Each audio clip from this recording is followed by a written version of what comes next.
Hey, hey, hey, it's Wellness Wednesday. How's everyone doing out there? I'm just going to check a couple of things, and then we'll get into our conversation. How about that? Um, I really want to learn how to actually share this with my groups, right? So give me a second. Give me a second.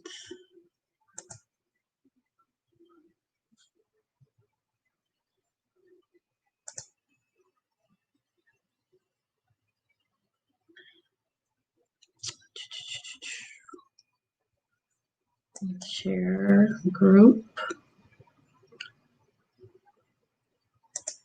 And then, like anything, right, you guys? After we do it more and more, it becomes second nature and we get really good at it. And then we don't have to have all this downtime, right? So, welcome to Wellness Wednesday. As I had told you guys last week, I've changed some things, including the name. And the reason why I changed the name, I was gonna have wine today because I still like my wine, but I changed the name so I could be good to myself for when I do my different challenges. So me doing my water challenges where I don't have any alcohol and things like that, I wanted to make sure I, you know, made it where it's good for everybody, right? A lot of people don't drink wine, which is awesome as well, right? So I wanted to make everyone feel included. So Wellness Wednesday, how awesome is that? I love it. I love it. I love it. Um, I don't know if I'm live on YouTube. I actually do just I don't know how to do YouTube. So this is supposed to be on YouTube as well. Um, but it's not. It's not showing up. I don't see it showing up. So maybe someone could tell me if it's showing up or not. I don't know. So, anyway, like I said, welcome to Wellness Wednesday. And today's topic is mindfulness. But before we get into that, I will say who I am. My name is LaShawn Gunnels. I am a reconnection coach that specializes in grief with Legacy of Love coaching by LaShawn. So today's particular topic, and this eyelash is driving me crazy, so forgive me why I mess with it a little bit. Today's topic is mindfulness, and we're going to kind of talk about mindfulness as a whole, but we're going to really, not dig in deep, but kind of surface talk around mindfulness for grief. So mindfulness is something that I am new to. I believe I've practiced it and not even known what it was. I didn't know it had a name, right? I didn't know that it was a thing. So it's become a thing now, but I've always allowed myself to go and be in a quiet place and just be grateful and conscious and aware of the present moment, not thinking about yesterday or worrying about tomorrow. I've been that person to allow that, but then when I found out that there's a name to it, I was like, oh, that should be easy to do. So I'm really excited that we have a name for it and that I can actually come from a place of experience so much in my world to be able to bring it to you guys to help you actually start practicing it. There's no perfect way to do mindfulness. There's no judgment around mindfulness. There's no particular religion or belief system that you need to have when it comes to mindfulness. It's just you being in the present moment.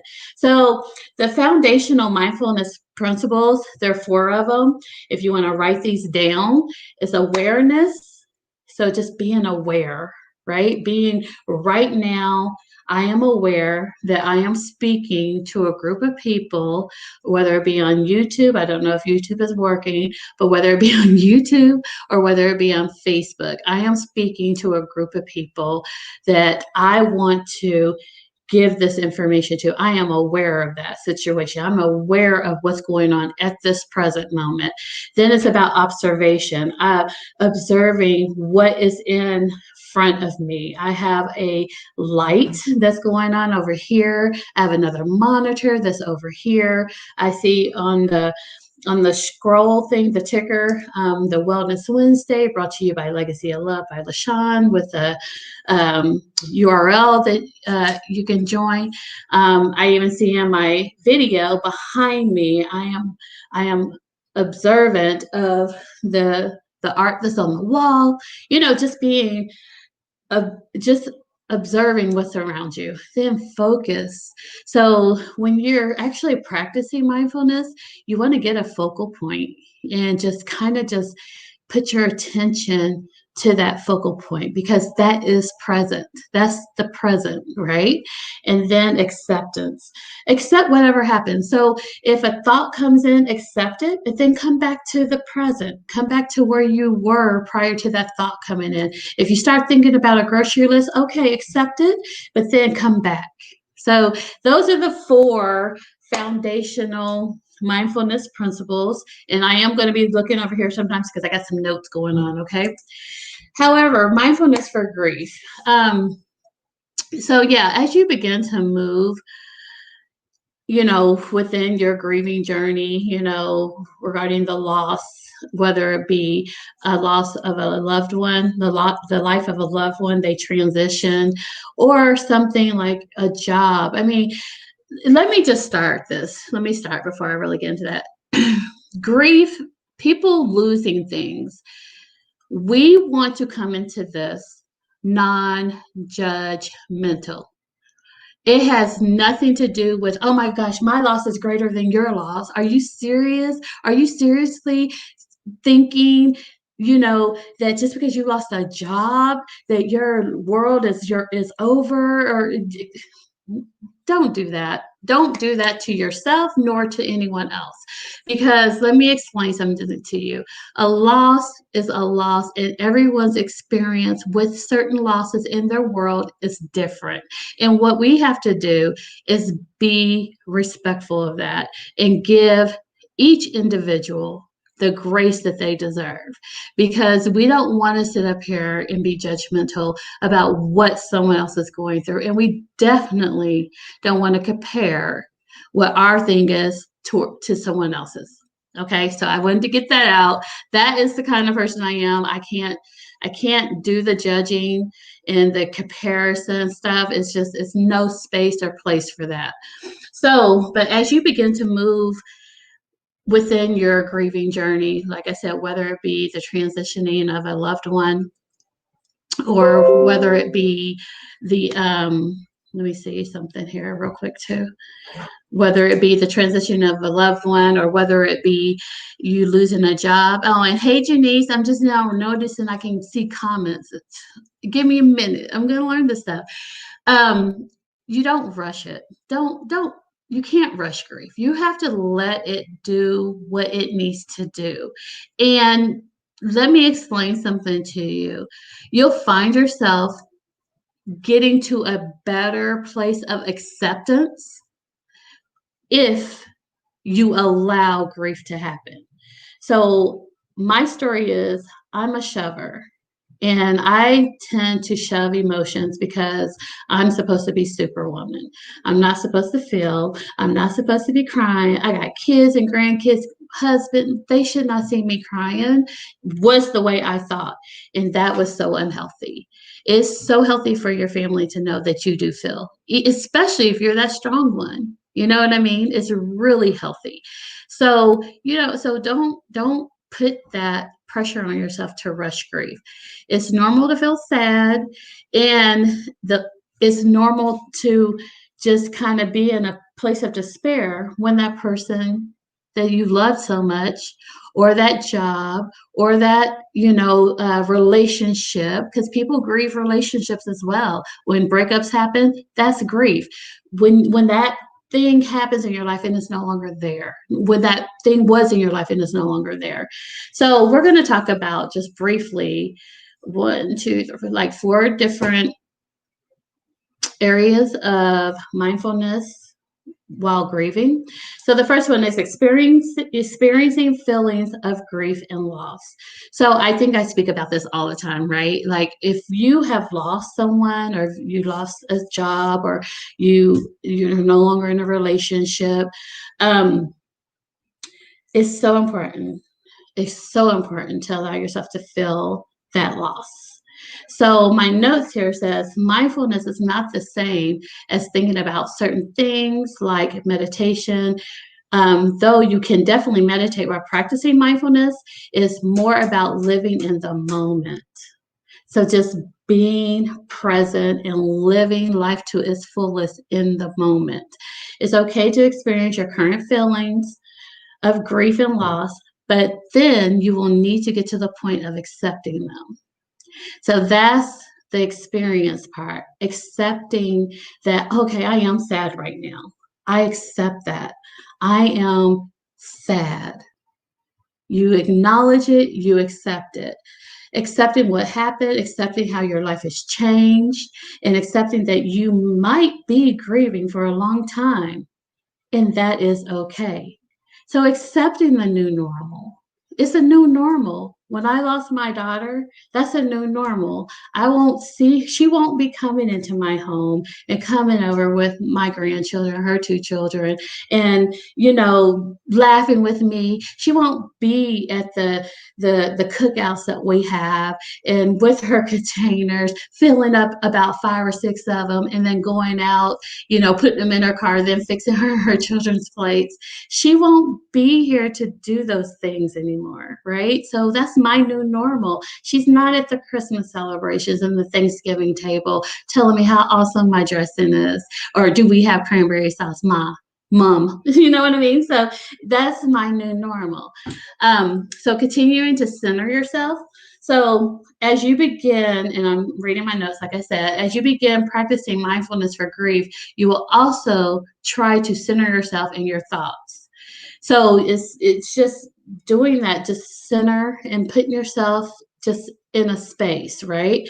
This is something you could do multiple times a day, where you are getting to the point of acceptance by allowing the thoughts and feelings to come in and envelop you. But then you will center your thoughts and shift your focus. This is a really important step because it allows you to move on and shift your mindset to what your life is like now. So that's where we are. We are trying to get ourselves in a space of where our lives are right now. Okay. Meditation with mindfulness. Now, meditation is amazing as well, right? So, like we said earlier, you can combine meditation and mindfulness, right? What you do is use mindfulness to get to a certain frame of mind where you are feeling those feelings of grief and loss, but then moving forward and learning how to cope with them. So, what's our coping skills? Do we have healthy coping skills? Because that's an important part right there. To be able to cope with the fact that you are living with loss, right? You can then practice meditation, which allows you to clear your mind and bring in more positive thoughts and feelings into your subconscious. Even those few minutes of having a clear head can be very therapeutic and give you a break on the sadness and grief, right? So I think it's truly, truly important to definitely give yourself that break. Bring in the positivity. So much craziness is going on in our world and in our personal lives, right? There's things that are going on that aren't great, but take the time out to meditate, to break, to clear your mind of everything that's going on, all the things that's causing anxiety and stress. Clear your mind and then bring in positivity. And you will be able to be that change that you want to see in the world, right? That's my favorite quote. That's Gandhi, by the way. And our fourth one is the importance of moving forward. Moving forward does not look the same way for everyone. Sometimes it is about changing your lifestyle after the loss of a child or sibling, making future plans if you've lost your spouse, or even getting into a new relationship. For others, moving forward simply means you are in a different stage of grief. You are no longer depressed, but simply choosing to accept the people you have in your life. So it's not saying forget, you know, your loved one that has transitioned, or forget and be mean and bitter about the relationship that didn't work out, or be so upset and distraught about the job that you are no longer at and they let you go. It's not saying to hold on, it's saying you move forward. So let's talk about that. So having a child, in the child transitions, how do you move forward? How is that even possible? How do you even think to find happiness? Well, you get into the present. You get into the present and you be grateful and thankful for what you have today. You get into, if you want, when you want to reflect on the memories, go there to the memories and smile and be grateful and thankful for those memories. Right? I'm not saying you won't be sad sometimes. Sadness is a natural emotion. But what I am saying is when sadness happens, accept it so you can move forward. Let's talk about the relationship that didn't work out. What did you learn from that relationship? What is it that you learned about you, not about the other person? Because we can't give the other person that much credit and that much space. It happened, the breakup happened, but what did you learn about you? What did you learn that you're going to do differently in your next relationship? Are you open for another relationship? So the whole purpose of this is to move forward, not stay stuck. Oh, he hurt me, so I'm never going to allow myself to love again. Men are horrible because he did XYZ. You're giving him too much space. You're giving him too much credit, and you're allowing him to run your future. Is that really what you want to do? So it's time to take accountability on what you did in the relationship. It's time to take accountability on what you contribute. Because to be honest, and I'm talking to my ladies, this goes for men too, but I'm because I'm saying he, right? It takes two to make a relationship and it takes two to break a relationship, no matter what the situation is. If cheating happened, take a step back. I'm not saying blame yourself for him cheating, but I'm saying take a step back.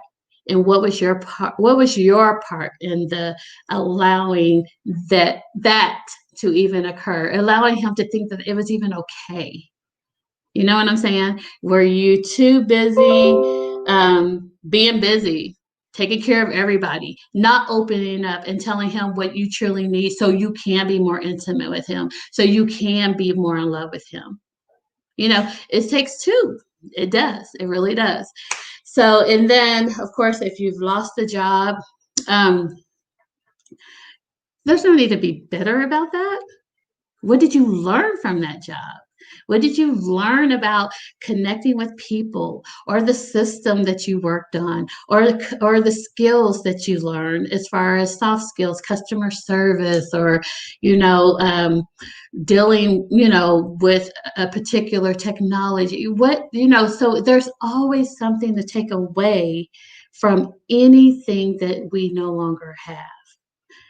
So I know that was like pretty like speed mindfulness, but I just kind of wanted to give you guys a little piece of where I am and the journeys that I go on. So that's what these Wednesdays will be. And I think you guys, I was going to try to come on every week, but I think I'm going to go every other week. So I will come on in January, these last two Wednesdays. We only have two Wednesdays in January, I think, right? Am I right? I don't know. Hold on. Yeah, we have 2 Wednesdays left. So I will come on the 20th and the 27th. But in February, starting February, I'm going to come on twice a month. Well, every other Wednesday. So it depends how many ever Wednesdays we have in the months, right? So I just wanted to let you guys know that so you don't look for me every single Wednesday. So, and also, if you're interested in my next grief awareness course, it will start March 1st. I'm super duper excited about it. If you're interested in it, do me a favor and go to www.emotionalhealingwithlashawn. It's right there. I think it's going slow enough for you to catch it. .com and get and sign up to get on the phone with me, have a discovery call with me, and I could give you more details on it, and we could get you signed up. How about that? So I am looking so forward to that particular course. It's just we're just going to dig deep. We're going to dig really deep about grief in itself and how we can actually come out of the grieving journey happy. We could actually have amazing, productive, and happy days. It's some people that are walking around so heavy with grief that it's ruining their lives, it's ruining their relationships, it's ruining their careers. So I want to be able to help you step into your happiness, step into your true purpose. What is it that you truly want out of life? But in order to get to that place, you have to have some emotional healing, and especially if you're grieving. So I just wanted to make sure I did that. Give you that offer, that invitation to please come to www.emotionalhealingwithlashawn.com and sign up for your discovery call so we can get on the phone and really have a heart to heart on what's going on with you and how we can maybe work together. I can't wait to talk to you guys. I will see you again in the next video, my loves. And until next week, love and blessings. Mwah. Love you.